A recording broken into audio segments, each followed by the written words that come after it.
Iran में वर्तमान में राजनीतिक हलचल और विरोध प्रदर्शनों के बीच वहां सत्ता परिवर्तन की संभावनाएं भी व्यक्त की जा रही है। यदि ईरान में सत्ता परिवर्तन होता है तो भारत के लिए इसके क्या फायदे और क्या नुकसान हो सकते हैं, आइए समझते हैं। सस्ते कच्चे तेल की वापसी।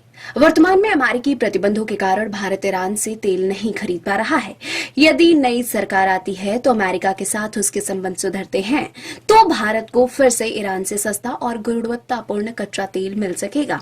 इससे भारत का इंपोर्ट बिल कम होगा।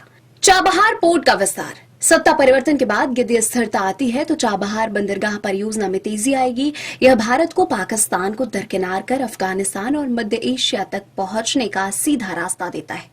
निवेश के नए अवसर। एक उदार या अंतर्राष्ट्रीय स्तर पर स्वीकृति सरकार आने से भारतीय कंपनियों, विशेषकर इंफ्रास्ट्रक्चर और एनर्जी सेक्टर के लिए ईरान में निवेश के बड़े रास्ते खुल सकते हैं। चावल और फार्मा निर्यात में भी वृद्धि हो सकती है। क्षेत्रीय सुरक्षा। ईरान में एक स्थिर और कम कट्टरपंथी सरकार पूरे पश्चिम एशिया में शांति स्थापित करने में सहायक हो सकती है, जिससे वहां रह रहे लाखों भारतीय प्रवासियों की सुरक्षा सुनिश्चित हो सकती है। अस्थिरता और गृहयुद्ध का खतरा।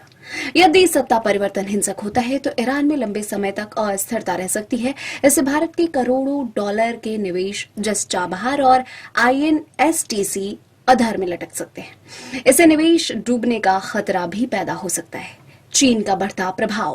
वर्तमान शासन के दौरान चीन ने ईरान के साथ 25 साल का बड़ा रणनीतिक समझौता किया है। यदि नई सरकार भी चीन की ओर झुकी रहती है तो यह भारत की कनेक्टिविटी रणनीति के लिए बड़ा झटका होगा। इससे पाकिस्तान चीन का गठबंधन मजबूत हो सकता है। अमेरिकी दबाव और टैरिफ।